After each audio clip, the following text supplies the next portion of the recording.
Good evening, ladies and gentlemen. Welcome to Big Facts. I'm your host, Aaron Barrison, along with Justin Everett. What's up, Justin's brother? drinking Justin's drinking a fucking energy drink to keep him up at 10 o'clock like a true Grey's Anatomy fan. How we doing tonight, bud? It's not the Grey's Anatomy, it's the four children, but that's okay. So Just, we got about 45 to maybe 55 minutes until this THC gummy kicks in and things might get a little weird on here. So we're gonna try. Don't be a lightweight, AA Ron. Me and Bob hang out every day. You'll be okay. All right. So biggest news from the last couple days: Dak Prescott signs what's one of the biggest first-year deals in history. He's officially one of the highest paid. It is the biggest ever, isn't it? It's like 77 million or something. Deal. Yeah, he's got a $66 million signing bonus, $77 million his first year. Averages $40 million a year over 4 years. The same contract he probably would have got if they just did it last year, to be honest, and probably would have had all the talking and the media narratives going away. You told me that we might disagree on this, and I'm curious to your take first. I don't even want to comment yet because I don't know what you're going to say. I think it's the right move. For Dallas. Yeah, I think it's your only move. So look at the tumultuous nature of the quarterback market right now, bro. I mean, we just went through the first and second overall draft picks of 5 years ago, just got traded in the same offseason. Russell Wilson had rumors coming out that he might be on the move. Matt Stafford got traded. Matt Ryan's name got tossed around to all these different teams. Teddy Bridgewater's name is out there. It's a tumultuous market of quarterbacks, bro. And right from Jump Street, I mean, can Jalen Hurts be like a great quarterback? Maybe. Jeffrey Lurie, apparently it must be. We'll talk about that soon. But right from Jump Street, bro, if you lock up Dak Prescott, you have the best quarterback in the NFC East. And that goes a long way to helping you win a division when you have the best quarterback. I mean, again, Jalen Hurts could be stellar next year. Who knows? But we know that Dakota Prescott's a good quarterback. Yeah, as good as Jalen Hurts could be next year, at least numbers-wise, I don't know how it's going to contribute to wins because I never know how that's going to go with the Cowboys in general. But numbers-wise, he's going to smash everyone in the NFC. It's not going to be close. Well, people forget that he was on pace before he blew his ankle out to have quite literally record-breaking numbers. That's how bad that defense was. 5,400 yards, yeah. Yeah, dude, that defense was so bad he had to outrun everybody the first couple of weeks of the season. So, I mean, who knows, dude? They got so many good playmakers. It's the only is Dakota Prescott worth $40 million a year? Of course he's not. He's not worth close to $40 million a year. He's probably a $32 to $34 million quarterback like we thought Carson Wentz was. But Patrick Mahomes broke the market, bro. Pat Mahomes got $50 million. So really good quarterbacks now are going to be 38 to 42. Jerry Jones didn't have a choice. I think the reason why it didn't happen last year is because the franchise was less money. What did he pay him? 33 or 34 million on the tag? Save $6 million 1 year and move forward and sign him the next. I think it was the only right decision for the Cowboys to make. Well, it didn't do anything for him last year, so the point pretty much was if they had just done it last year, all that drama surrounding the whole situation just goes away. They should have got it done the first year. I don't think they care, bro. I don't think the drama matters. I don't think Jerry cares, obviously. No. But the point, the thing that I'm happy. I'm happy for two reasons. As much as I hate the Cowboys, I felt a little bad for Dak, even though he made the decision not to sign what was put in front of him, and he got his money. I never want to see anybody lose money to injury, so I'm a little happy for Dak. I'm very happy for the Eagles organization because for the next 3 years, at least 3.5 years, they're going to have a terrible defense over there. They're not going to be able to re-sign it. And dude, they're going to start losing guys too. I mean, you gotta imagine Michael Gallup's going to get a payday eventually, right? Like Amari Cooper is going to be owed another big money deal in 4 years, and you've got CeeDee Lamb too. I mean, they're going to have to let if CeeDee Lamb ends up being good, they're going to have to let Coop go after the next contract or not re-sign Gallup, and eventually Zeke is not going to be. There's the biggest disappointment for that franchise right now is that Zeke's making as much money as Zeke's making because he hasn't been anywhere near worth it since he signed that deal. Well, it's the reason why they gave Dak the money, right? Because they learned. I mean, they paid the running back and didn't pay anybody else, and then they paid the defensive guys and they still didn't pay the quarterback. Quarterback comes out, starts to look like he's going to set records and blows an ankle, and all of a sudden you're out of the playoffs.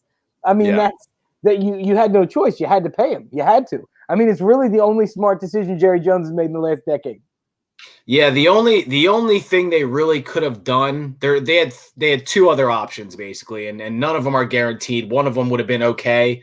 Andy Dalton started to play pretty well at the end of the year, but he's not Dak. We saw that last year. So you could have went a little cheaper and signed Dalton on a 2-year, $35 million deal. He probably would have taken it. You got a little drop off on the offense, but you would have been able to sign some defensive players. The only free agent quarterbacks on the market right now are basically Ryan Fitzpatrick and Jameis Winston. Retiring. I don't know if you saw that. Ryan Fitzpatrick's going to retire. There was rumors about that, but he came out and said that he actually wants to play one more year. We'll see if he signs a contract. Yeah, we'll see. So those are the two options, and Dak's the best one. And then, if you don't take one of those options, you probably have to draft somebody, and you're drafting – where are they drafting this year? After Denver, the Panthers, the Lions, and they're not going to get the quarterback they want unless they want Mac Jones for some reason. So I guess it's the right move, but I'm still happy they paid him so much goddamn money. I know you are, because that's the whole thing. Jerry Jones made a right decision. Now let's move to our stupid owner. How about that?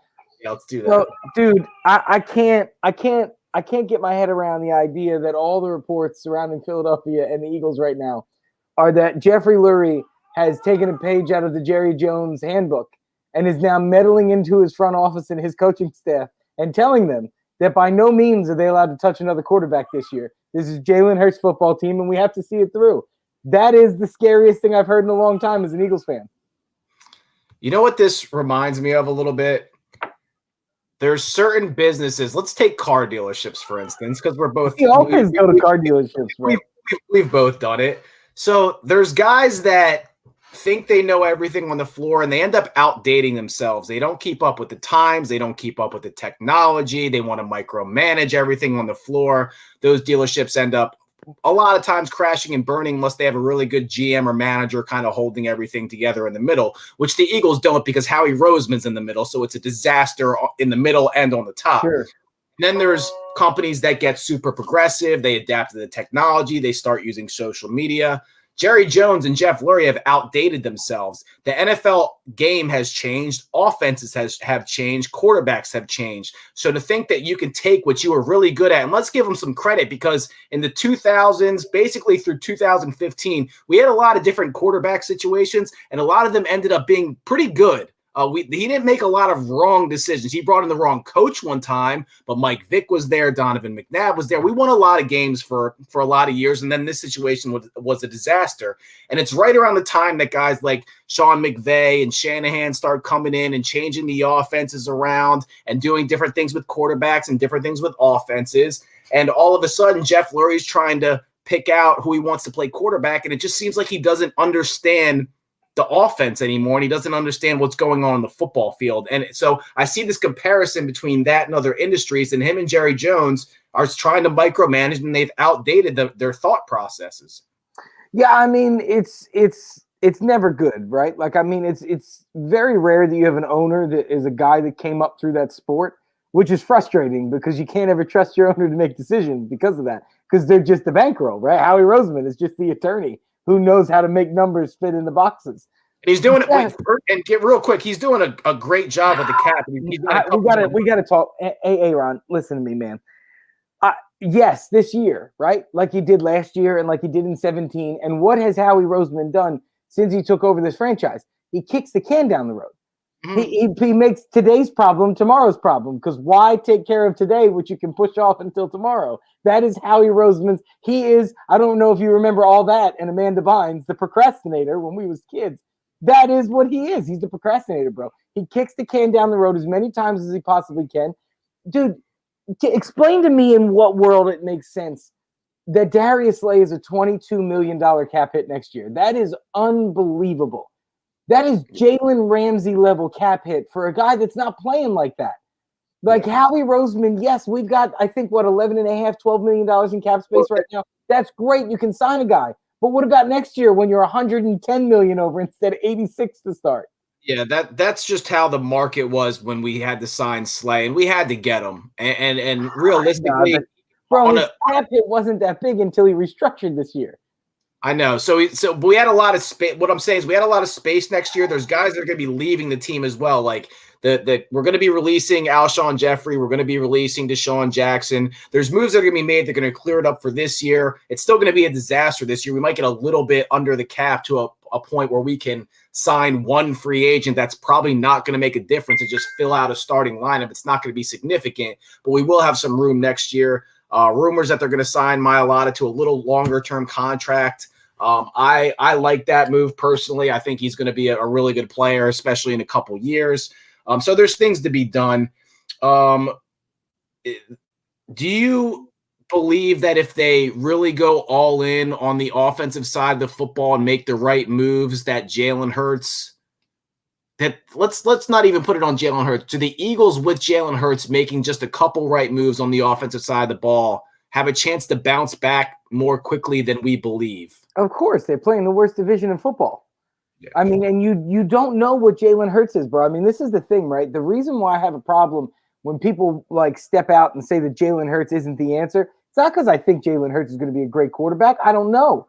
But that's the point. I don't fucking know. We saw him for 4 games, bro. I don't know if he's going to be a great quarterback, a good quarterback, a terrible quarterback, or somewhere in between there. Yeah, of course they could, bro. If they draft Jamar Chase and Jordan Mailata takes 2 steps forward in his career, and that offensive line stays cohesive, and Jason Kelce gives you another all-pro year at center, and Dallas Goedert takes a step forward, and Jalen Reagor becomes a number 2. If everything happens the way it could, like it did in 2017, yeah, they can capture lightning in a bottle again, bro. I think it's possible. I think the last projection I saw with what Howie's done, once the June 1st designations are done, which is Alshon and those guys, they're probably going to be somewhere around 11.5 or 12 million under the cap. So they can sign somebody that's non-consequential, right? They're not going to go out and get a Kenny Golladay more than likely. That's a guy that's probably going to cost you 18 or 19 million a year. Yeah. But can you sway that guy down here for a 1-year contract at 12 million and max out your cap? Maybe. And that makes your team entirely different, especially if you drafted Jamar Chase. And now you're taking all that pressure off of Jalen Reagor to be the second guy. That's who Kenny Golladay is now. So, I mean, there's a million things that could happen. Of course they could compete, though, dude. This is literally the worst division in football, and it's not close. Yeah, the Giants, not even the Giants necessarily, but there's a couple things going on in the division that everyone has to remember. And I don't think Daniel Jones is ever going to be – the Giants are high on him. They've said over and over this offseason they're not drafting a quarterback. They have no interest. We'll see what happens with Daniel Jones. I'm out. I think a lot of people are out except within the Giants organization. Saquon Barkley is going to be back for them next year, so the offense is going to look different. They have a little bit of room. The defense played great in the second half of the year last year. Washington is basically an average starting quarterback away from being a 500 football team. Dallas just re-signed Dak. So there is a lot of things that really are going to have to go the Eagles' way, but it's not like those moves or those players are so game-changing that anybody's going to catapult into an 11, 12-win football team. No, so dude, if the Eagles win this division, it's still 7 or 8 wins, for sure. Yeah, 8 games, 500 wins in the division next year, probably. Yeah, no doubt. I mean, if we were terrible last year picking the Eagles. I know. But if it's a 17-game season, I can see them winning 8 or 9. If it's a 16-game season, I think 7 or 8 is the peak. Speaking of how many games we don't know who are playing in the NFL, which is a couple of months away, something struck me today driving in the car. So baseball starts in like 2.5 weeks, right? Like the first game is like almost 3 weeks away. Yeah. And Bob Manfred is such a horrible commissioner of this fucking league. They don't even know what the rules they're playing under are. And not like we know that there's 7-inning doubleheaders, right? We know about there's one other rule change from the 60-game season they kept, a little tweaky thing. But the biggest one that we don't know about is if there's going to be a universal DH or not. And that's pretty fucking important to know in the middle of spring training on your way into a season. How do I fill out my roster? Who do I move up? Who do I move down? Dude, I mean, you look at a team like the Phillies, bro, who have Mickey Moniak, who's having a great camp. You have Alec Boehm, who is definitely going to be your everyday third baseman. Odubel Herrera, who's playing his way back onto this team. I don't know how people feel about that. I mean, I don't know if you remember what happened with Odubel. I do. It's just like any other situation. If he comes back and he's good, everyone has amnesia. Bro, John Kincaid said it the other morning. If you are so outraged about Odubel Herrera, did you root for Allen Iverson? And most people couldn't say anything after that because they did. And that's, I mean, dude, that's the truth. That's how it goes. And listen, bro, for the Phillies, though, you've got so many young guys. If you have a universal DH, that changes the landscape of what you're going to do in the NL. So Bob Manfred's sitting around right now, twiddling his fucking thumbs at his desk in New York, making $100 billion a fucking year, getting paid to do nothing. Can't even discern what the fucking rules are going to be, bro. And we're less than 3 weeks away from the start of the season. I've never seen anything like this in my life. There's been over the last decade, and I'm actually an example of it, Justin, because I used to watch Phillies baseball even when they were bad before they started, winning the World Series, and then after 2007. Yeah, after when they were bad again. And I stopped watching it probably a little over a year and a half ago because it just got like the NBA and the NFL for whatever reason just took over my interest completely. Sure. They branded their players better. The commissioners started to fall into place. Roger Goodell, who I still don't like, but I despised for the earlier part of his career. I thought for the last year and a half has actually been pretty good. And the NFL started to market its players in the same way the NBA has. I didn't watch baseball. Goodell, at the very least, has brought more value to his league. Correct. Like, I mean, as much as he's a scumbag, like Gary Bettman, right? Gary Bettman in the NHL is a fucking mega douche, monster douche. The Players Association hates him. The owners tolerate him because of how much value he's added to their franchises. The brand has grown. Roger Goodell has done that. Bob Manfred has done fuck all, bro. Nothing. Yeah, I'm interested. I'll take a look, and I'm sure I could guess that their ratings have kind of dove while other sports have climbed a little bit. But we'll look. That's the other rule. Speaking of ratings, bro, shortening the games. That's what the season last year was about trying. So the 7-inning doubleheaders, and each pitcher that comes into the game has to face 3 batters to try to speed the game along. So if you get into the 8th inning in a meaningful game, you're not making a pitching change every single batter. You can't do that anymore. Yeah. So there's like in spring training, they have a 20-pitch mercy rule for a pitcher. If a pitcher throws 20 pitches, they can just call the inning in a spring training. I watched a little bit of that. Yeah. So it doesn't pour on for 6.5 hours with players that nobody's going to see anyway.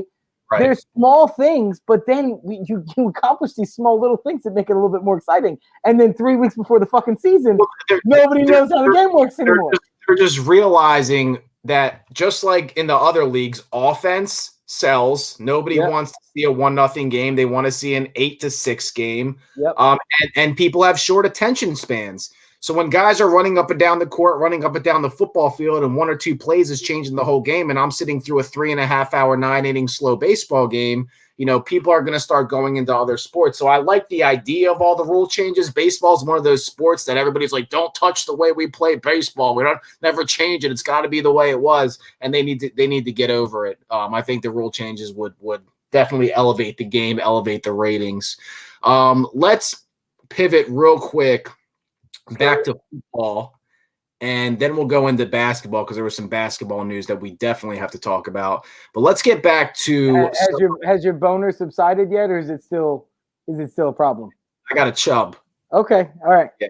I knew it was there. I wanted to see if it was still with us or if it had moved on. Yeah, I still can't stand up because I'm wearing gray sweatpants. But so Chris Godwin tagged by the Tampa Bay Buccaneers. We talked about this a little bit before we started live tonight, and most players in the league, not just wide receivers, they fucking hate the franchise tag. And Godwin was pumped to come back on a 1-year deal. Had I think around 850 yards, 7 or 8 touchdowns last year. That's a really good number 2 season. But you expect more number 1 numbers the way he had with Jameis Winston. But they won a Super Bowl, so you take the winning. The numbers are a little. You had Mike Evans, you had Antonio Brown, you had Bob Gronkowski. There was a lot of guys getting that ball. Yeah, so they're happy to have him back. And then because they tag him, they go ahead and they restructure Levante David. And now they're working on a deal with Shaq Barrett. So they might be able to bring their whole team back and still have a little bit of cap room to make some more moves. We talked about them being the favorite going back into the league. But let's break down. We can't just like suck off Tom Brady all the time. But do these guys do this if any other quarterback is quarterbacking that team? Was it you that shared that meme earlier? I think I saw it today or yesterday maybe, where it was Tom Brady, I'm going to take a pay cut to keep the team together. Yeah, and everybody's like, how do I win? Tom Brady wins Super Bowl. Every other quarterback takes signing bonus. Every other quarterback don't win no Super Bowl. Yeah, of course it is, man. They're playing with a living legend, bro. That's what it is. It's like LeBron. But that is the truth. He's never the highest paid player in the league. Bro, and this is the truth and reality of the situation that a lot of people don't understand, and it's because people confuse the term athlete, right? Professional athlete. I don't mean their athletic ability. I mean they are a pro athlete. The two greatest athletes of all time are LeBron James and Tom Brady.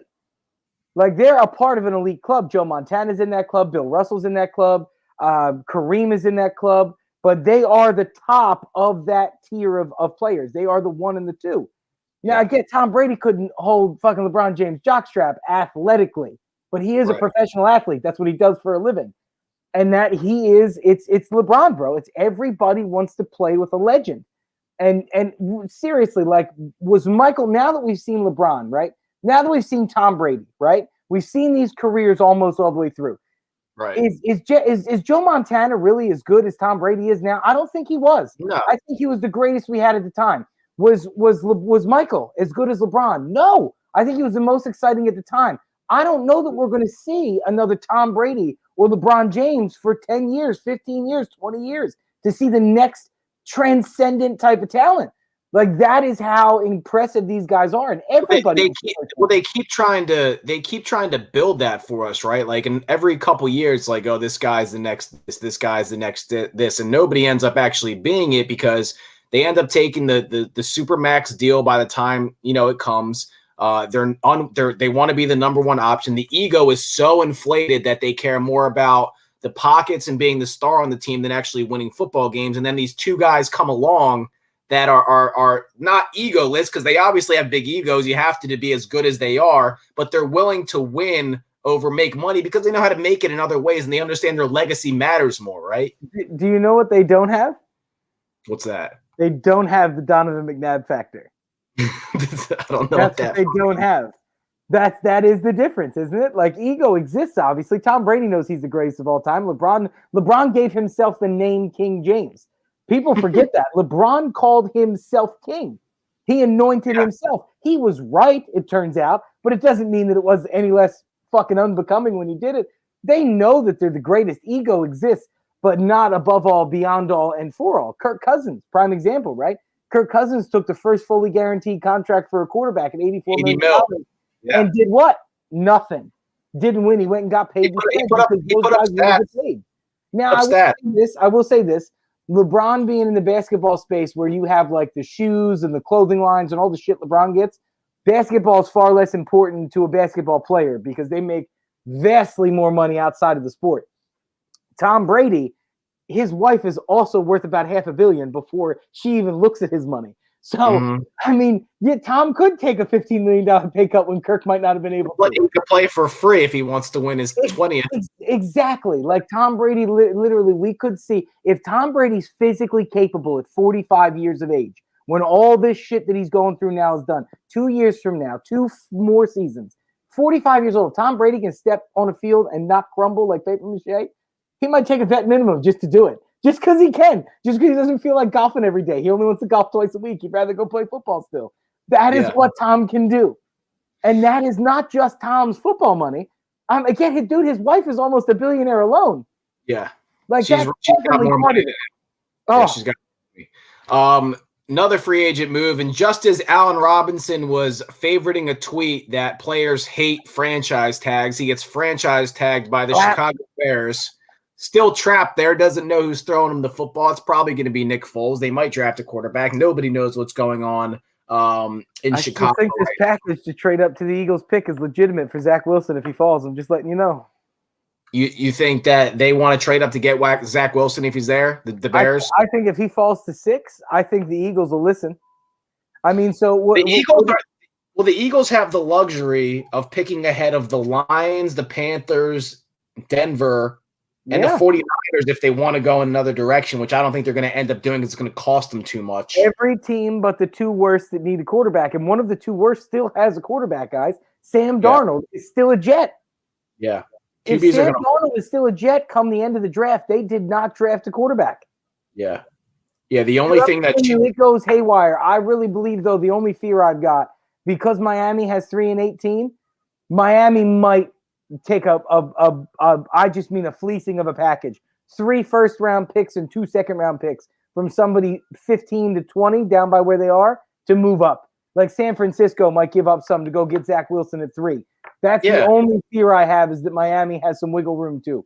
Well, wouldn't it benefit Miami a little bit to not reach for someone in this draft and wait for the next best free agent to kind of come out next year? Because Russ, so a couple things going on with the Dolphins. Do the Dolphins really feel like they're a quarterback away from competing for a Super Bowl or winning a Super Bowl? Because there's I hope they think they have their quarterback. They just spent the 5th overall draft pick on them last year. Yeah, but I don't. Well, they're not sure if they do. They're obviously not sure. All I have to do is ask them to call my friend Aaron Barrison, and he will assure them that Tua is the next Steve Young. My point is, you give Tua the second year, because unless you have Deshaun Watson or Russell Wilson, you're not competing for a Super Bowl. And those guys don't agree with that, bro. That's not true. So who do you plug in with the Dolphins that's actually semi-available that there's rumors about? Let me ask you this question. If Justin Herbert landed on a competitive team, right? Let's say that Justin Herbert played for the New York Giants, and it wasn't Daniel Jones. Okay. Do the New York Giants probably win a playoff game with how good they played at the end of the season? They have to win. You know what? Let's just go to the division winner. I don't even need the New York Giants. The Washington Redskins. If Justin Herbert is the quarterback there, they probably win 9 or 10 games in the regular season. And they more than likely win a playoff game. It's a very good comparison because they're very similar teams. So if you believe Zach Wilson is the next guy, then yeah, you take that guy. But you're talking about a Justin Herbert who's now proven versus would have taken Justin Herbert 3rd last year in the draft, everybody would have thought you were fucking nuts because they thought the Chargers were fucking nuts taking him 5th. So you don't know how it's going to play out, right? So my point is, you could take a flyer on a draft pick, hope it works out, but why not just wait the extra year and see if Wilson actually becomes available, see if Watson actually becomes available, and set yourself up to make that move because you have a really good roster, you have draft picks, you have a great defense, you have a really good coach, you fill out the rest of the positions, then you go the next year like, hey, we're ready to win a Super Bowl right now, let's go get the guy. Because I just don't think they're quite there yet, so what's the point? Like, go get them next year because the top guys are going to be available right now. Well, I mean, I guess that comes down to the question of are you okay with your team saying die? Like, that's what that is, right? That's saying die. Like, if you don't make every decision you can to improve the team every single time you're confronted with a decision, you're saying die. You didn't draft Tua 5th overall to say die, bro. No, but you don't know what these draft picks are going to be, so it's not saying die. It's just a high risk, high reward type of thing. I mean, the Dolphins are in the AFC East. So next year, they got to compete with the Buffalo Bills. Unless they get Russell Wilson or Deshaun Watson, they're not going to compete with the Buffalo Bills. I don't agree with you, bro. I don't agree with you. Again, what if they interview Zach Wilson and decide to take him 3rd overall because he's there? And he would have to be as good as Zach Wilson comes in and plays like Josh Allen did. But Josh Allen was crap his first year. He sucked. Josh Allen had nobody on his team his first year. He was terrible. So again, I'm saying, what if he comes in and performs like these guys now? What if by the end of the season, Zach Wilson is the 2nd best quarterback to Josh Allen in the AFC East? It's a coin flip which one of those teams wins. But are you impressed if he's the 2nd best quarterback in the AFC East when New England doesn't even know who their quarterback is and the Jets are there? Like, of course, he's probably going to be the 2nd best in the East. How difficult is it going to be better than Josh Allen as a rookie? It's going to be very difficult. There's not like Trevor Lawrence isn't going to be better than Josh Allen, right? There's no rookie quarterback coming out of this class is going to be better. That's my point. Why not just draft the best positions and best players available to fill out the rest of the team as best you can and then go after the biggest free agent quarterback that's going to be available next year? Someone's going to be out there. Taking a year off then, and who knows what happens, bro? What if you squeak into the playoffs and you're playing the Kansas City Chiefs and Pat Mahomes blows an ACL in the first quarter, and now your pathway's all of a sudden open. And when you get to the Super Bowl, Tom Brady is 44 years old, and his arm blows out, and you win the Super Bowl. because anything can happen. That's why you always keep your foot down. Yeah, well, I guess we'll see how much they like Tua when the draft comes. Let's pivot this conversation into the exact reason why you want me to believe that LaMarcus Aldridge is a good addition to this team. That's a horrible comparison.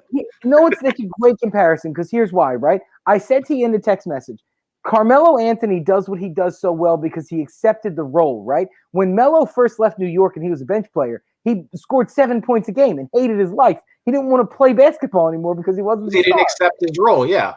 So Carmelo Anthony went home and he looked in the mirror and had a conversation with himself and Jesus and said, "I still want to fucking play basketball. I got to do my job." Now he plays a much smaller role and is probably a more efficient scorer now than he ever was in his prime. He didn't realize that on his own. He realized that because nobody would sign him for 2 years. Right, so he had to have here's my point to you about LaMarcus Aldridge. LaMarcus Aldridge does need to be the starting 4 on this team if you bring him into Philadelphia. And the problem with that is you are now going to disrupt the over 20-point-a-game production you've been getting from Tobias Harris the last few weeks. You now have a rhythm. If you're going to bring LaMarcus Aldridge in and he's going to play 18 minutes as a stretch 5 or a stretch 4, and he's just going to add some depth in specific situations, I can understand him being that piece that we were talking about, like what Blake Griffin would have been. Now, I'm not telling you that LaMarcus Aldridge doesn't add more to the floor than Blake Griffin does. Yeah. LaMarcus Aldridge is a better basketball player. There's no doubt about that. But LaMarcus Aldridge is still 37 years old. He's still in the twilight of his career, and for you to insert him to play 32 minutes maybe in the starting lineup and move Toby out of the situation he's found his groove in, it just doesn't fucking make sense. You're cutting your nose off to spite your face. Like, you're going to disrupt everything that this team is built. For what reason? For a 37-year-old aging star? It doesn't make sense, dude. Well, he's 35, but yeah, I get your point. The Spurs are about to go into a complete rebuild, by the way, because DeRozan's 31, Rudy Gay's 34. Those are technically their best 3 players. They have some high-flying young guys. Yeah, let me toss something your way, right? If San Antonio wants to go into full tank mode, they really want to go balls deep. Well, they're in a playoff spot right now, so they don't have to. But they know Pop knows that they're not competing. It's Pop though, right? Yeah, but Pop's retiring probably at the end of this year, next year anyway. It doesn't matter. Maybe. So if you're going to really go balls deep on a rebuild and you want assets, right? If you told me that I had to give Danny Green, Seth Curry, Ty Maxey, Mike Scott, and 2 first-round draft picks to get DeMar DeRozan and Rudy Gay, I'd do it in a heartbeat. In a heartbeat. You have an ISO score. You get two starters if you want out of them, and they can play. But Rudy Gay can be what you need LaMarcus Aldridge to be right now. DeMar DeRozan steps right into the starting lineup, and you can bump up Matisse Thybulle to be your starting 2. Yeah, but I don't think they clear out. I don't think they clear out the whole team at the deadline. They're going to wait for 2 of those guys. I don't disagree with you. Yeah, I don't disagree that it's not likely that unless it's Zach LaVine, right? Like if Zach LaVine becomes available, they're probably going to do what it takes to get Zach LaVine. I think the reason why the Lowry rumors are dying down is because nobody wants to spend 2 or 3 first-round draft picks for a 34-year-old point guard. Yeah. So but LaMarcus Aldridge to me, bro, unless you can convince me that he's going to come in here and understand his role, the value he adds does not make up for the detractor it is to enter something into this that Doc Rivers just got rolling right. Yeah, I think that he's the best fit for the Celtics, to be honest. Everybody's talking about Portland. They have a couple decent big guys over there. I don't know how he fits in. It takes away from Melo's minutes a little bit because Melo plays a stretch 4-3 position a lot of times. I don't love his fit over there, but he'd have to be willing to only play 20 to 25 minutes almost wherever he goes aside from Boston. I think the Clippers are the team. I think he goes and makes the Clippers better. He's a great fit for the Clippers. Instantly, I think he makes them better. He rotates with Serge a little bit. Yeah, it would be a great thing. He can play the 4 and the 5, and I think that he does show you the capability of playing 30+ minutes. But you got to have the situation on your team to allot for that. And LA and Boston both have that, dude. They don't have a dominant big man. So let's talk about stacking teams. Talk about fucking stacking teams for a second. As we were talking right before we went live, I was writing down all of our topics here. And the first one I wrote down was Kevin Durant is a pussy. So go ahead. Let's talk about stacking teams. All right. So Kevin Durant, let's go down. Let's let's go back into our memories here. So Kevin Durant initially comes into the league with the Supersonics. They end up moving to Oklahoma City. They draft Russell Westbrook, who, when he comes into the league a couple years in, he's one of the most electrifying players in the league. James Harden comes in. He's the sixth man. 2012, I think they get to the finals. They play Miami. Miami beats them in 6. James Harden goes to the Rockets eventually. KD, a couple years in, after he realizes he can't win with Westbrook, and he can't really win as the main guy. He wasn't the alpha. He couldn't get the ball out of Westbrook's hand enough, right? The overwhelming theme was Westbrook shot them out of games. I don't buy that, because I think if LeBron was on that team, he'd be like, stop fucking shooting the ball, give it to me, and I'll fucking win this game, right? So they're two different personalities. Kevin Durant then, I think, tweets in 2010, oh, everybody wants to go to the Lakers and the I forget who it was, Miami now. So everybody wants to go to Lakers and Miami. Let's all be competitive. Signs with the fucking 73-win Golden State Warriors. Wins 2 out of 4 years. 2 out of 3 years, I'm sorry, because they get injured in the 3rd year. And then goes to Brooklyn. And he's like, wants to prove to everybody that he can be the main guy on a championship team. Just him and Kyrie. Kyrie's the Robin. Well, they start off terribly because they can't play any defense. They can score enough, but Kyrie fucking goes on vacation for a couple weeks. KD's carrying Joe Harris to like 7 out of 11 wins, which was cool. That was nice to see. KD, good fucking job. Then they trade for James Harden. It's like, all right, James Harden actually is playing at a higher level and playing more games than Kevin Durant right now, I would argue. Even when Kevin Durant comes back, if he plays 20 straight games, I'm still going to argue. I think James Harden right now is the catalyst for that team. Oh, for sure. Kevin Durant's the better player, but James Harden's more valuable to that team right now. I don't know. Can you say Kevin Durant's the better player? I mean, Maybe not. By a little, if he is. We talked about this too, right? We talked about this too. Is what James Harden did with the Houston Rockets, just in general in the regular season and through a portion of the playoffs, even though he had some really bad playoff performances, wasn't it more impressive to watch him as the lone star option with the Rockets win that many games with Mike D'Antoni than it was for KD to go win with the Warriors? I mean, but the Rockets are the dozen examples to the one good example of paying for a championship that Golden State was, right? And they didn't really pay. I mean, Kevin Durant put him over the top. They didn't need him, but he put him over the top. They almost beat them with Chris Paul. Houston was championship or bust with their wallet, bro. And they busted, and they busted bad. I mean, look at what happened. You had James Harden, who was an MVP, Chris Paul, who's one of the most underrated point guards in the history of basketball, most underappreciated players ever. At 35 years old, still doing crazy shit like LeBron James. He's having an unbelievable year. Dude, it's unreal what he does. It's like he turned back time. But James Harden transformed his game away from being the guy to being the guy that the offense operates through. And this is what Mike D'Antoni couldn't do in Houston for some reason. And again, it's the same reason why I'm not afraid of Brooklyn come the playoffs. I mean, how many years did the Rockets win 65 games and look unstoppable? And when the playoffs came, that 7-second offense doesn't work anymore, man. It just doesn't work. Yeah, but he I mean, let's take a step back, because he never had KD and Kyrie over in Houston. If he had fucking Chris Paul and James Harden, he had Eric Gordon. That's two guys. Let's not compare Eric Gordon to any of those 3 guys. Bro, it's not the point. The point is Kevin Durant doesn't change anything for you. He really doesn't, especially because Kevin Durant basically takes the ball out of James Harden's hand as a scorer. Like, James Harden is a great point guard. He's a great distributor, but he's at his best when he's giving you 35, 12, and 8. Yeah. When Kevin Durant's on the floor, James Harden is scoring 26, 14, and 9.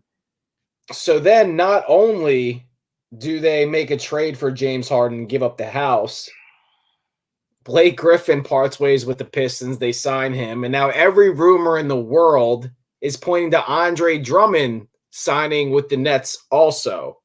So if Andre Drummond signs with the Nets, that means that Dre is the starting 5, right? DeAndre Jordan goes to the bench. 100%. He's the best big man they have. Yeah. Drummond starts the 5, and Blake Griffin is now your backup 4 because you have DeAndre Jordan to be your backup 5.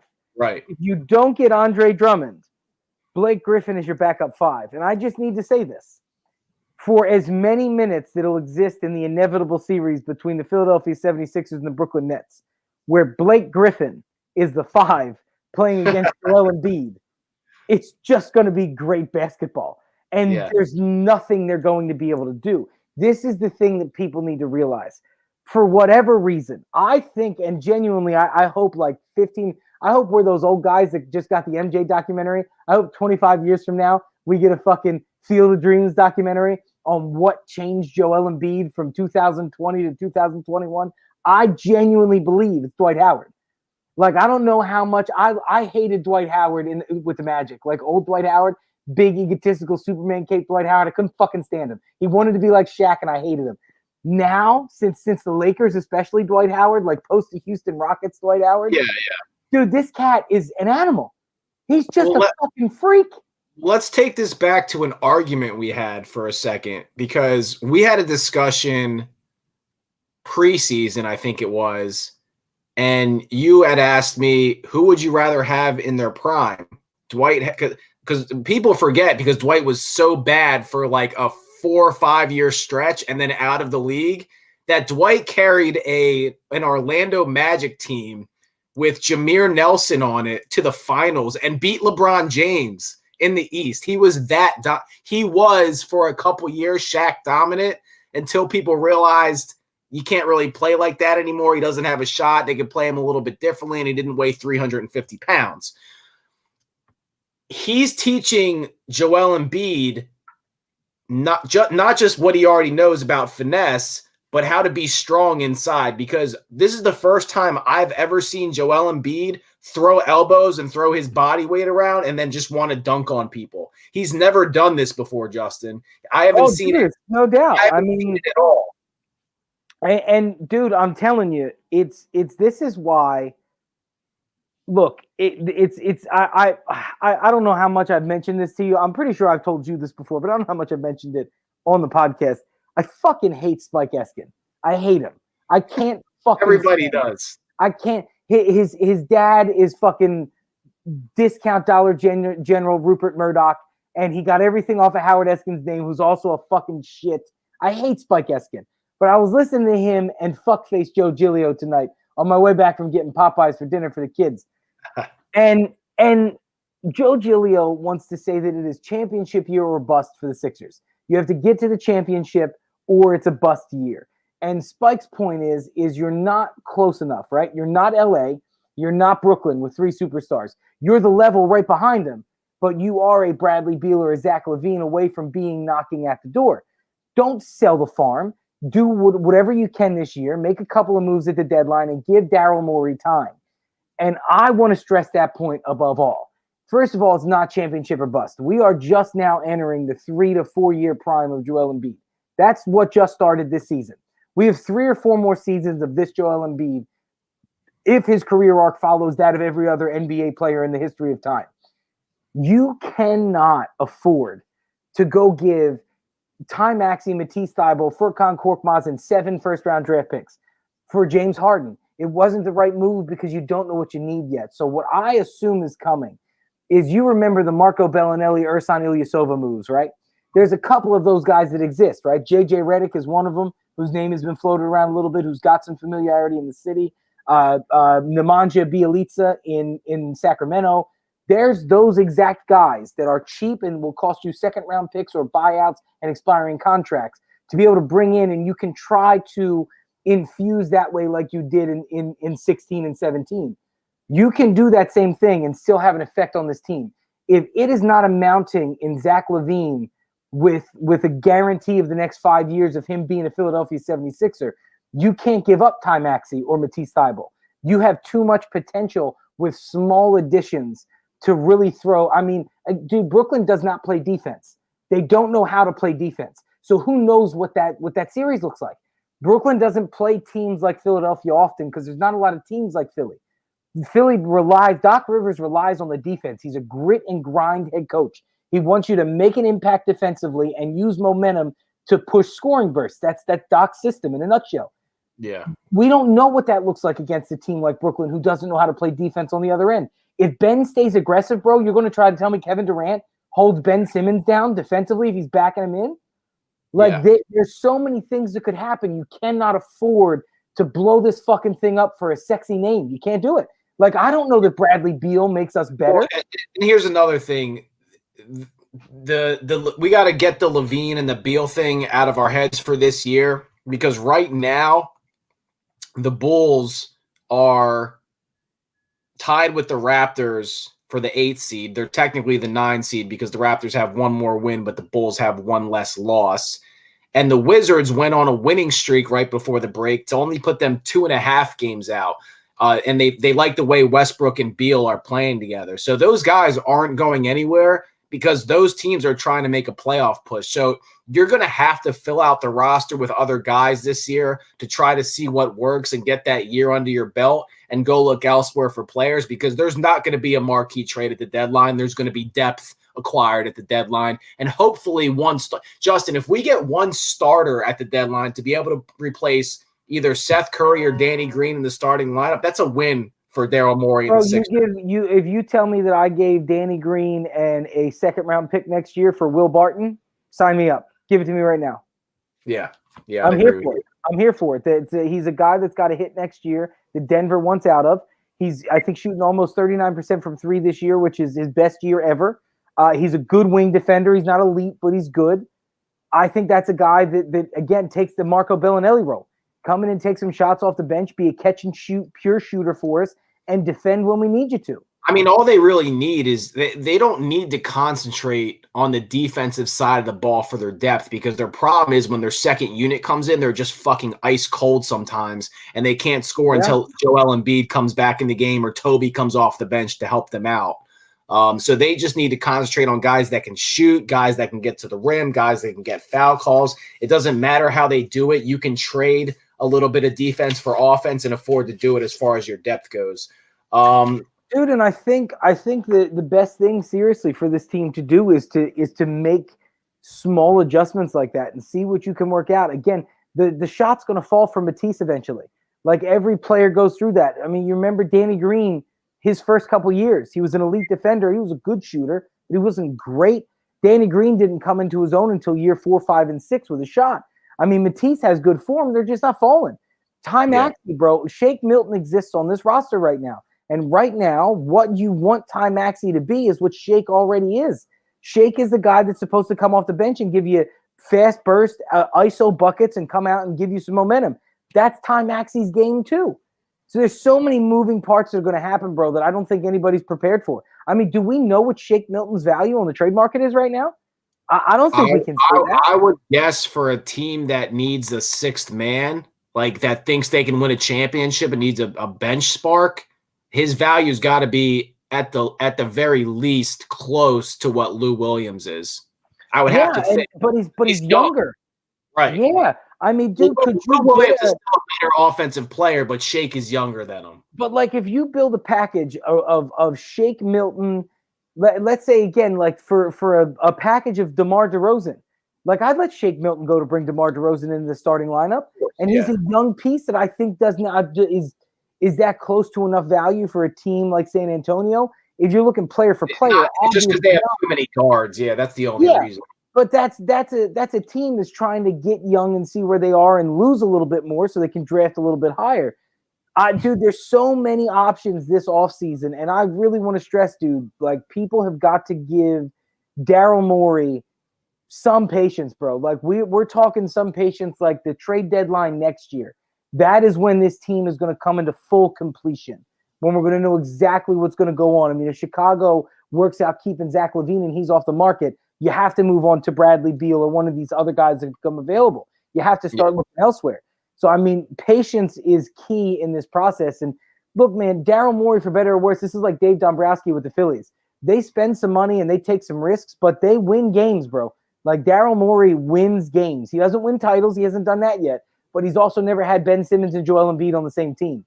There's a lot of things that can happen, bro. And I think that patience is going to be rewarded in this situation. one more thing I want to talk about, because one of the things I thought was that we haven't talked about yet that I thought was the weirdest thing in the NFL as far as franchise tags go that didn't happen was the Lions letting their only wide receiver option for the most part go when they just traded away their franchise quarterback and brought in Jared Goff. Kenny Golladay is going to become a free agent. I don't think that they're going to be able to re-sign him because realistically, once you test the free agent market, who wants to go back to Detroit and play with Jared Goff and Dan Campbell realistically on a guy that's going to try to scheme defensively for the Detroit Lions? Somebody's projected actually that Golladay could potentially sign with the New York Giants, which would change that offense a little bit, but they still have a quarterback. Just released Golden Tate, right? Yeah, they did release Golden Tate a week ago, I think. But really, help me understand, buddy, what the difference between playing with Daniel Jones and Jared Goff are. I'd actually, if you gave me the option right now, I'd probably take Daniel Jones because he can run the football. And Daniel Jones' best games are better than Jared Goff's best games. So, Jared Goff made a Super Bowl. I understand that in a Sean McVay offense where he's been terrible every year. Stop. Jared Goff made it to a Super Bowl. I'm not sitting here telling you Jared Goff's a great quarterback. He's not. But Jared Goff made a Super Bowl. We were out on the Rams. Hold on. No. What is Daniel Jones known for? Right? Mark Sanchez is known for the butt fumble. Mark Sanchez is known for the butt fumble, right? Daniel Jones is remembered being tripped by the fucking 6-yard line. That's what Daniel Jones is. The problem is made it to a fucking Super Bowl. We talked about this. The problem is the way that the NFL offenses play right now. If you can't run and you also have a mental brain fart and have whole games where you can't complete 5-yard passes, who do you fucking take, really? The guy in his second year that can do both, or the guy in his fifth year that made one Super Bowl 1 year and has been a disaster outside of that? Neither one of them. You know where I go? Where I go? I go to Indianapolis. I think about taking a 1-year, $10 million deal with Philadelphia if I think they can win the NFC East.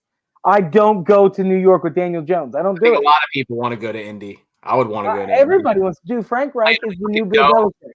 You get paid, play under Frank Reich. Yeah. Your owner likes hookers and blow just as much as the next guy. Speaking of which, we had the Lions taking a DB, Dan Campbell being the coach, and them kind of blowing their Okuda pick last year. And we had Devontae Smith going to the Giants. And that changes the whole draft, so we'll do another mock draft at some point. But you'd have to imagine with letting Golladay go, the Lions feel like someone. Bro, you keep saying letting Golladay go. Detroit probably has the most money to re-sign him. Nobody wants to go, though. I don't disagree with you, but if Kenny Golladay wants to get paid, he'll take a 2-year fat deal from Detroit rather than having to take money less to go be a less factor somewhere else or go play with Daniel fucking Jones. Of course they will. Well, Bill, obviously the Lions are tanking. I mean, everybody knows that. That's why you trade for Jared Goff, because Jared Goff's a shitty quarterback. Yeah. I agree with you. Do you think they're going to be the worst team next year? Do you think the Lions will be the worst team? No, you don't want to know who I think the worst team is going to be because it's going to start an argument. It's going to start an argument. Who's going to be the worst team? Come on, you know who's going to be the worst team. I don't. The Jacksonville Jaguars are going to be the worst team. It's not even going to be close. It's not even going to be close. Like, listen, let me hedge myself. The Jacksonville Jaguars or the New York Jets, they're going to be 1 and 2 right there. He says it's the Eagles. The Eagles are not going to be that bad next year. They're not Jacksonville or New York Jets bad. I think the Jets right now are, to be honest with you, way worse off than Jacksonville is. Bro, of course you think that because you also still believe that Urban Meyer and Trevor Lawrence are going to make something happen. It's not going to. You believe Trevor Lawrence is comparable to Matt Leinart? So no. That's not what I said. I said Trevor Lawrence is Matt Leinart. That's what I said. That's the problem. This is, and who was Tua? Ron 6 months ago, Tua was Steve fucking Young, and now you're saying that loud, but Miami's not even sold on him anymore. They're not, but you got to give him another year. No, you don't have to give him another year. No, the fuck you don't. If the Bills wash Josh Allen after year 1, someone else would have him right now. You blasphemous little turd. Don't you dare. Way better than Josh Allen was his first year. It wasn't close. Come on. Josh Allen was terrible. How many times did Josh Allen get benched for a 38-year-old journeyman to win a game for him? How many times did that happen? Zero? Never, no times, right? He was like 6-2, bro. He's fucking Josh Allen. Dude, Terrible. Josh Allen was 14-2 last year.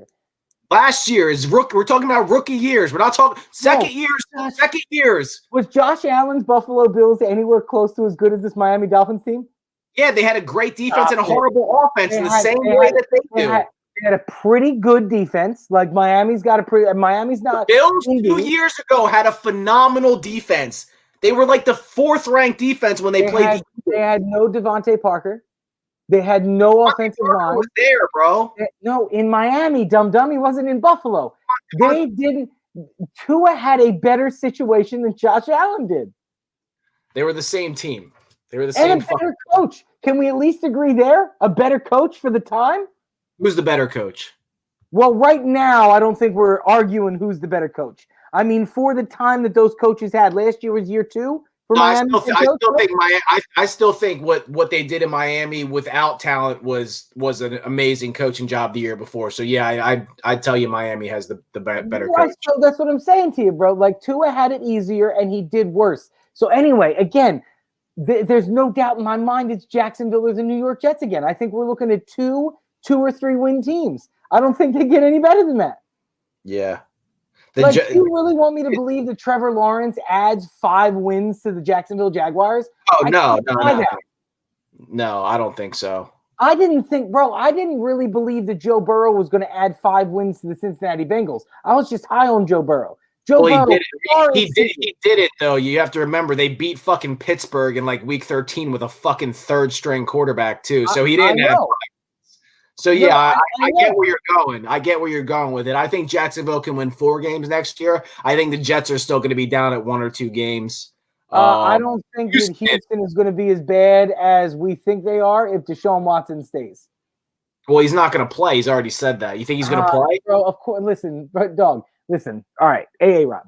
If you are my salesman at the car dealership, like we've worked with before, and I say to you, you have to come work. And you say, no, I want to go work somewhere else. But I own your contractual rights. You can't go work anywhere else. You're going to talk a lot of shit, right? And then when the first payday comes where all of your colleagues and your coworkers have a nice, fat $65,000 paycheck for their week of hard work, Deshaun Watson's going to come get paid. Not if I'm already sitting on $50 million. Bro, stop it. Deshaun Watson's not letting his money go. Money talks and bullshit walks. On a motherfucking tightrope. Nobody gives a shit about the bullshit. It's money, dog. It's millions of dollars he's not going to lose out on. Who's Houston's backup? SoundCloud rap. That's what he sells. I don't even know who Houston's backup is, bro. I have no clue. They have to go call Brock Osweiler. Get him back over there. Paxton Lynch. Yo, that's the question, bro. Is Mac Jones Paxton Lynch? Well, Paxton Lynch couldn't throw the football. He was just athletic and like 6'6", so people wanted to think he was going to be good because he had a big arm. They're not comparable quarterbacks. But that's what Mac Jones is. Mac Jones is a big quarterback with a big arm. That's it. Yeah, but he's not like athletic like that. He's more. Mac Jones was the most accurate quarterback in college football. I know he was on Alabama, so there's a gap there somewhere, and we just don't know what the gap is. That's the problem. I don't know if he's actually like he was like 72%. It was the best in the nation. I don't know if without Alabama, if he's 68 or if he's fucking 49. I don't. Who knows? I don't. Well, again, I ask you, and this hurts us in Philadelphia. I know because Jalen Hurts came through the Alabama system. But I ask you, when's the last time Alabama produced a quarterback? Again, I keep telling you I'm going to look it up, but I haven't. Tua is still in the league. But you can't because I don't think that they exist, bro. I mean, I don't consider Jalen Hurts an Alabama product. He's a product of Oklahoma for sure. The player that he is now is definitely a product of Oklahoma because Oklahoma happened after, and he already knew the Alabama style. And to be able to implement and learn a pro offense at Oklahoma was huge. That's why he beat Carson Wentz for the job. That's truly the reason, because he went to Oklahoma. It's just. Dude, Alabama doesn't make quarterbacks. I got a great one. I got a great one for you, actually. I'm listening. Great Alabama quarterback. If it's 1977, I'm going to punch the computer screen. No, it's fucking A.J. McCarron. Phenomenal. Hold on 1 second. I feel this question in my nutsack. I don't get it. We've talked about this, right? We've talked about the schools. What have I told you though? What are the comps, bro? For our BYU kid. Yeah, what are our comps? You said Mitch Trubisky. That's what you said. Everything that they said about Mitchell Trubisky, they're saying about Zach Wilson. And listen, again, we did talk about this, bro. Patrick Mahomes comes from Texas Tech. Aaron Rodgers comes from Cal. Some of these dudes, it makes Josh Allen. Where was he? Wyoming. It doesn't make any sense. Some of these schools make no sense. But Carson Wentz went to North Dakota State, right? Like some of these schools make no sense. Trey Lance goes to North Dakota State. Why is Zach Wilson ranked so high? More than likely, my opinion, the same reason why Carson Wentz flew up boards the year that he was drafted. Carson Wentz wasn't in the top 5 radar at the beginning of that college season, but when he started to do interviews, everybody fell in love with him. That was the difference. Well, and no, the thing is interviewing very well. Interviews aren't the thing right now. The things that they're saying about him is, they're starting to judge a lot of quarterbacks right now on the way they can throw off balance and from different arm angles, which we've seen just in the league in general. Like Aaron Rodgers and Mahomes and Josh Allen can do things with their arm from different angles that a lot of QBs can't do. But they have a great. Wentz was that guy. Yeah, he was. And when I was watching Josh Allen in the playoffs, I was like, fucking Carson Wentz in 2017. That's what everything we were promised Carson Wentz to be. That's what Josh Allen is. But the other thing with him, the things that they don't like about him is he has really bad habits with his feet. But they said he made the highest percentage of what they consider NFL throws, just like tight window, difficult, off angle, scrambling throws out of any quarterback in college. So did Jamarcus Russell. Eat a dick.